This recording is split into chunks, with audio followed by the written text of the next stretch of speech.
ఇంట్లో పిల్లలు కనిపించకపోయేసరికి ఇంట్లో వాళ్ళు కంగారు పడిపోయి సీసీ కెమెరాలో చూసిన తర్వాత అప్పుడు కృష్ణు ఇంట్లో వాళ్ళందరూ తిడుతూ ఉంటారు. ఇప్పటికైనా అర్థమైందా ఆ పిల్లోడు గారు? ఇక వెంటనే సిరిని ఎక్కడికో తీసుకెళ్ళాడు. ఇంకేం చెప్తాం, మా నెత్తి నోరు కొట్టుకున్నా కూడా వీడు మాత్రం వినిపించుకోకుండా ఆ పిల్లగాన్ని తీసుకొచ్చి ఇంట్లో పెట్టాడు. ఇప్పుడు ఏకంగా సిరిని ఎక్కడికో తీసుకెళ్ళాడు అని చెప్పేసి ఈ విధంగా ఇక అంబిక శాస్త్ర మాట్లాడుతూ ఉంటారు. అయినా వాడు ఎక్కడికి తీసుకెళ్ళాడు, నాకు ఆ నమ్మకం ఉంది. వాణ్ణి ఎక్కడున్నా సరే కనిపెట్టి వాడిని తీసుకొచ్చే బాధ్యత నాది అని చెప్పేసి విహారీ అంటాడు.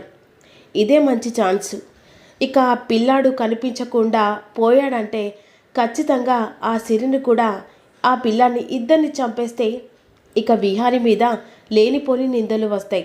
అప్పుడు అనుకున్న ప్లాన్ కూడా ఇంకా సక్సెస్ అవుతూ ముందడుగు వేస్తూ ఉంటుంది అని చెప్పేసి ఈ ప్లాన్ని నాకు తిప్పుకునేలా చేసుకుంటానని అంబిక వెంటనే బయటికి వచ్చి ఇక సుభాష్కి ఫోన్ చేస్తుంది.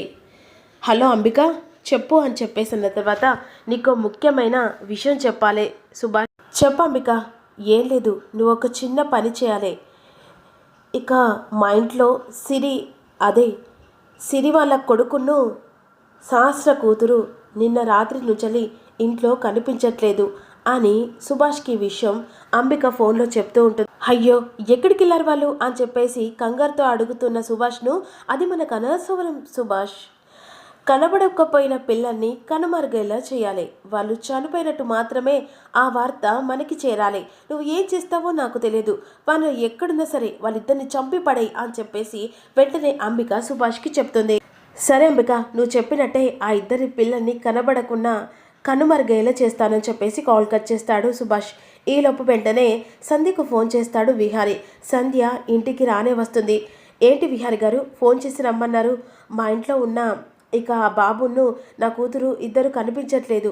అయ్యో, ఇదేంటి కొత్త సమస్య? ఆ సిరి ఎక్కడుందో తెలుసుకోవడానికి విశ్వ ప్రయత్నాలు చేస్తూ ఉన్నాం, కానీ ఇప్పుడు ఇదో కొత్త సమస్యనా అని చెప్పేసి సంధ్య అంటూ ఉంటుంది. ఏం చేయాలో నాకు అర్థం కాకుండా మీకు కాల్ చేశాను సంధ్య గారు అని చెప్పేసి విహారీ అంటుండగా, తన కోసం మేము వెతుకుతుంటే ఇప్పుడు ఈ కొత్త సమస్య ఏంటో అర్థం కావట్లేదు. సరే, నేను ఎలాగైనా ఇక వాళ్ళిద్దరి గురించి తెలుసుకుంటాను విహారీ గారు అని చెప్పేసి సంధ్య అక్కడి నుంచి వెళ్ళిపోతుంది. ఈలోపు వీళ్ళిద్దరు కలిసి అడవుల్లోకి ఇక ప్రయాణం చేస్తూ ఉంటారు. అయినా ఈ అడవుల్లో ఆంజనేయ స్వామి గుడి ఎక్కడుంది క్రిష్ అని చెప్పేసి ఇక సిరి అడుగుతూ ఉంటుంది. ఇక్కడే దగ్గర ఉందని చెప్పేసి అన్నాడు కదా పండు మావయ్య. ఎలాగైనా సరే ఆ ఆంజనేయ స్వామి మనకు తోడున్నంత వరకు ఏ ప్రమాదం కూడా మన దరిదాపులోకి రాను కూడా రాదు అనే విధంగా అన్న తర్వాత ఈలోపు అంబిక లోపలికి వచ్చి ఇక అసలు వాడు దాన్ని సిరిని ఎక్కడికి తీసుకెళ్ళినట్టు? ఒకటి అనుకుంటే ఒకటి జరుగుతుంది. ఇన్ని రోజులు వీడు జైల్లో నుంచి వచ్చాడని సంతోషపడుతున్న సమయంలో మళ్ళీ దాని కొడుకు ఇదో పెద్ద బాగోతం చేసి ఇక సిరిని ఎక్కడికో తీసుకెళ్ళాడు. నాకు చూస్తూ ఉంటే చాలా భయం వేస్తుందక్క. ఏం మాట్లాడుతున్నావే? ఏమో అక్క, అసలు ఒక్కొక్కటి చూస్తూ ఉంటే అమ్మాయిల ఈ మధ్య చాలామంది ఇక ఏదో రకంగా చంపేస్తారని కిడ్నాప్ చేస్తున్నారు అని చెప్పేసి వార్తలు వస్తున్నాయి కదా, ఒకవేళ అదైనా జరుగుతుందా అని చెప్పేసి అంబిక లేనిపోని అని భయం పెడుతూ ఉంటుంది శాస్త్రకుడును పద్మాక్షికి. చచా, అలా ఏం కాదు.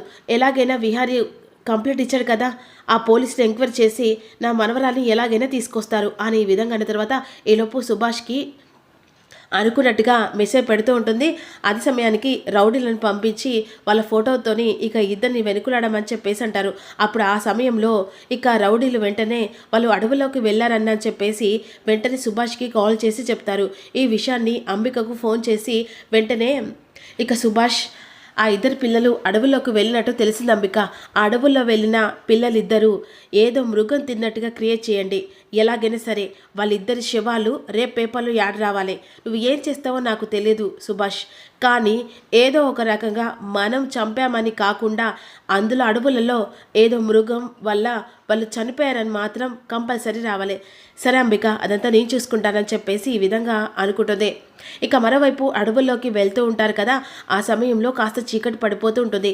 కానీ ఇక్కడ శాస్త్రం మాత్రం చాలా కంగారు పడిపోయి వాడి వల్ల ఎన్ని సమస్యలు చూడు, అసలు నా కూతురు ఏం తిందో ఏంటో అని చెప్పేసి చాలా కంగారు పడుతూ ఉంటుంది.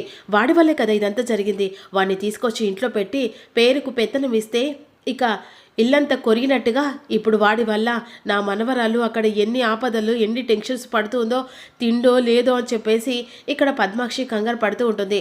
అయినా మంచితనం అని చెప్పేసి నెత్తి మీద పెట్టుకుంటే ఇదంతా చూడు ఇప్పుడు ఏం జరిగిందో అని విధంగా అంటుండగా ఈలోపు మాత్రం డాక్టర్లు అక్కడ లక్ష్మికి అదే సిరికి ట్రీట్మెంట్ జరిపిస్తూ ఉంటారు కదా, ఆ సమయంలో తన చెయ్యి వెంటనే కదుపుతూ ఉంటుంది. సిస్టర్ అని చెప్పేసి పిలుస్తోంది. మీకు స్పృహ వచ్చిందా? వచ్చింది సిస్టర్, కానీ నాకు ఏం కనిపించట్లేదు కదా. ఓ ఒక్క నిమిషం అని చెప్పేసి వెంటనే డాక్టర్ని పిలిపిస్తుంది సిస్టర్.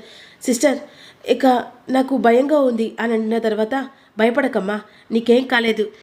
ఈరోజు నువ్వు కళ్ళు తెరిచి మాట్లాడుతున్నావు, కానీ నువ్వు ఎవరు, అసలు నువ్వు అక్కడ లోయలో ఎందుకు పడిపోయావు అని విధంగా అడుగుతుండగా అదేం నాకు గుర్తులేదు, కానీ నా మొహం ఏంటి, అసలు నాకు ఏది స్పర్శ లేదు అని ఈ విధంగా సిరి అంటూ ఉంటుంది. నీ మొహం మొత్తం కాలిపోయింది. కాలిపోవడం వల్ల మా హాస్పిటల్ నుంచి నీ ఫేస్కి సర్జరీ చేశాం. ఇప్పుడు ఆ సర్జరీ వల్లనే నీకు కొన్ని రోజులు టైం పడుతుంది. నువ్వు ఎవరో నీకు తెలియదా? నేనెవరో నాకు తెలియదు, కానీ నాకు ఏది గుర్తుకు రావట్లేదు అని విధంగా అంటూ ఉంటుంది. సరే, ఎలాగైనా సరే నీ మొహానికి ప్లాస్టిక్ సర్జరీ చేసాం కాబట్టి ఒక 2 days పడుతుంది నీ ముఖానికి ఉన్న ఆ బ్యాండేజ్ మొత్తం తీయడానికి. కొన్ని రోజులు సమయం పట్టిన తర్వాత అప్పుడు నీ ఫేస్ను చూసుకోగలవు అనేసరికి తన గతంలో జరిగిన ఒక విహారీ మాత్రమే కనిపిస్తూ ఉంటాడు. కానీ బాబు పుట్టినది మాత్రం తన గతంలో కనిపించడు. ఏదైనా గుర్తొచ్చిందమ్మా అనేసరికి నాకు పెళ్ళయింది అని చెప్పేసి ఈ విధంగా చెప్తూ ఉంటుంది సిరి. నీ పేరేంటి? నా పేరేంటో నాకు తెలియదు, కానీ నాకు పెళ్ళైంది, నాకు భర్త ఉన్నాడు. అసలు నా జీవితంలో ఏముందో కూడా నాకు తెలియట్లేదు, అసలు అర్థం కావట్లేదు. ఓకే నువ్వు టెన్షన్స్ పడకు. టెన్షన్ పడితే మళ్ళీ నీ హెల్త్కి చాలా కండిషన్ వస్తాయి. సరే, నువ్వు రెస్ట్ తీసుకో. నీ గురించి ఈ మాత్రం నువ్వు చెప్పావు కదా, దాన్ని బట్టి నువ్వు ఎక్కడి నుంచి వచ్చావో నేను ఇదంతా తెలుసుకుంటానులే అని చెప్పేసి డాక్టర్ వెంటనే ఇంజెక్షన్ ఇప్పిస్తుంది. ఇదిలాగా ఉండగా రౌడీలు అడవుల్లోకి వెంటనే వీళ్ళ వెనకాల ఫాలో అవుతూ ఉంటారు. ఆ సమయంలో చీకటి పడిపోతుంది.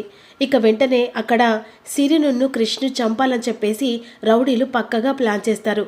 అరే, ఎలాగైనా సరే వాళ్ళిద్దరిని చంపేసి మృగాల కింద చనిపోయారని వార్త పెట్టేస్తే అయిపోతుందిరా. అలాగే బాస్ అని చెప్పేసి పిల్లలిద్దరిని కిడ్నాప్ చేయడానికి ఆ చీకట్లో వెనకాల వెళ్తుండగా క్రిష్, నాకు చాలా భయంగా ఉంది, చీకటిగా ఉంది, నువ్వు భయపడకు. ఆ అంజన్నను అంటే ఆంజనేయ స్వామిని ఘాటుగా మొక్కుతే అప్పుడు ఆంజనేయ స్వామి మనని కాపాడతాడని నిన్న పండు మామయ్య చెప్పాడు కదా. ఎలాగైనా సరే అమ్మ గురించి తలుచుకుంటూ ఆంజనేయ స్వామిని అలాగే ప్రార్థిస్తూ ఉంటే ఖచ్చితంగా కాపాడతాడు. ఈలోపు రౌడీలు మాత్రం వీళ్ళ వెనకాల ఫాలో అవుతూ అరే అని చెప్పేసి పిలిసరికి వెనుక తిరుగుతాడు. క్రిష్, ఏంటి ఇద్దరు చిట్టుకున్నలు ఎక్కడికో వెళ్తున్నట్టున్నారే, అయినా మీరెవరు ఈ అడవుల్లోకి? మేమెవరవా? మీ ఇద్దరిని చంపి ఈ అడవులున్న జంతువులకు మిమ్మల్ని ఆహారంగా వేయడానికి వచ్చాంరా అనేసరికి వెంటనే క్రిష్కి అర్థమైపోతుంది, వీళ్ళు వడ్డీల శకుంతల పంపించిన రౌడీలు కావచ్చేమో, మా అమ్మ ఎక్కడుందో తెలుసుకోవడానికి నా వెనకాల ఫాలో అవుతున్నట్టున్నారు అని అప్పటికే క్రిష్కి అర్థమవుతుంది. వెంటనే రౌడీల దగ్గర నుంచి తప్పించుకోవాలని చెప్పేసి, ఏంటి మీరు నన్ను చంపడానికి వస్తున్నారా అని కూర్చొని అక్కడున్న మట్టి తీసి వాళ్ళ కళ్ళలో కొట్టి రా సిరి అని చెప్పేసి చేయి పట్టుకొని ఇద్దరు కలిసి పరుగులు తీస్తూ ఉంటారు.